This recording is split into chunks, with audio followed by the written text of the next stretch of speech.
Could the 26/11 carnage been avoided? But can we in this country have a game plan for managing crisis? Three nations had gathered information. Do we have an action plan at all?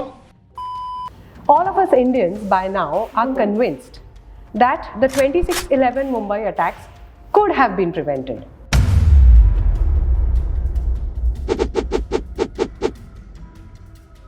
So Kasab came through with 10 other people and वो मुंबई में घुसा through the local sea route, right? So obviously local police station को तो इसकी भनक पड़ी ही होगी ना? Okay. Policing on sea is very difficult. Very difficult. 2/3 of the world is sea. Correct.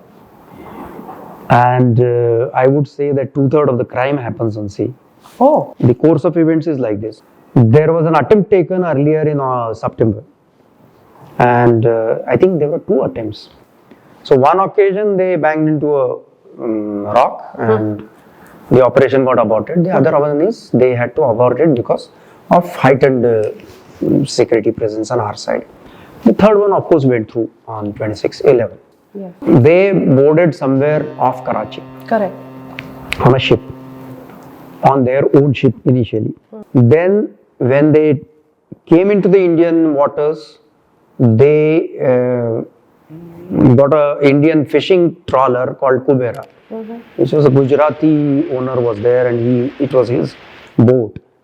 And they caught hold of the boat and kind of hijacked it. The owner also came to be killed subsequently in the boat itself. And then they traveled. The fellow David Headley or Daud Gilani Yes. had done the basic spade work for them and had fed every information in the GPS Yes. machine and it was kind of given there. So for them it was easier to travel the Indian waters and come over to off Badwar Park in Mumbai Yes. and land on the coast. In between they had changed from that boat to a inflatable boat, rubber boat. So it was very clear at early morning itself that they are from that place. When this fellow came to be picked up, Kasab, famously called Yes. Kasab. Actually he is not Kasab, his name is something different. Yes. But Kasab he came to be called because he told his family's business is butchering. इसलिए So Kasab. that's why usko Kasab bola gaya, to Kasab chalta gaya. He was narrating practically everything and he was very relaxed, absolutely. No regrets, no qualms. That I have been responsible for taking so many innocent lives and all that, nothing. That is even worse, no? So they were trained like that. And I mean, I was amazed when he told that he agreed to work for this mission for 3 lakh Pakistani rupees, which is I think 2.6 or 2.7 lakh Indian rupees. So just for that amount? That amount. And of course, he was told and assured that suppose he dies in the mission, then his family will be looked after. Oh. And plus, you are always kind of called Shaheed thereafter. Of course.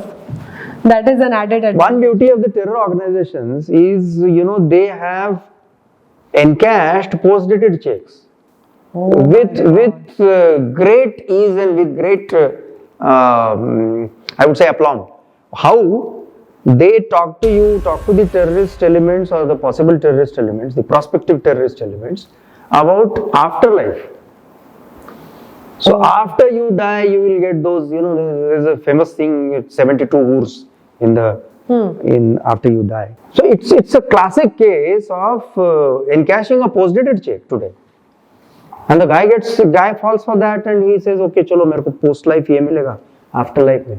So I'll do this today.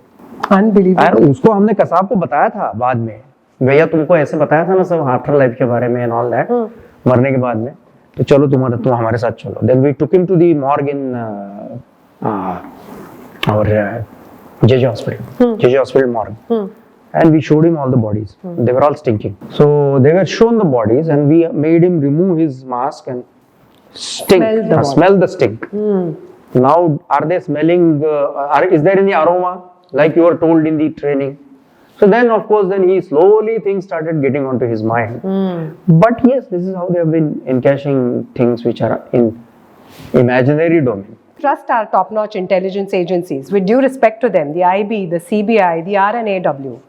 But what we would like to hear through the horse's mouth is, why did we wait for something so terrible to happen in the first place? So it's not so that we waited for the things to go through. It's never like that. No agency, no country would like such kind of ghastly incidents to go through. If I can quote the then Home Minister, Government of India, Yes. Mr. P. Chidambaram, he had mentioned that for every one attack that goes through, there are 35 others which are prevented. Correct. So they never are seen. That those are never discussed. They are kind of consigned to the backyards or the back burners. And the only one which goes through is discussed and analyzed, and then always there is a cry of intelligence failure. So intelligence agencies, in any case, don't respond to such kind of arguments. But my honest take on the whole situation is, our intelligence agencies are very good. They are in the top few in the world.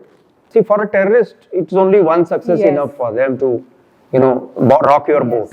But for the counter-terror agencies, it is always 24/7 you have to be successful. Yes. One failure and then you pay the price for that in terms of citizens' lives and all that.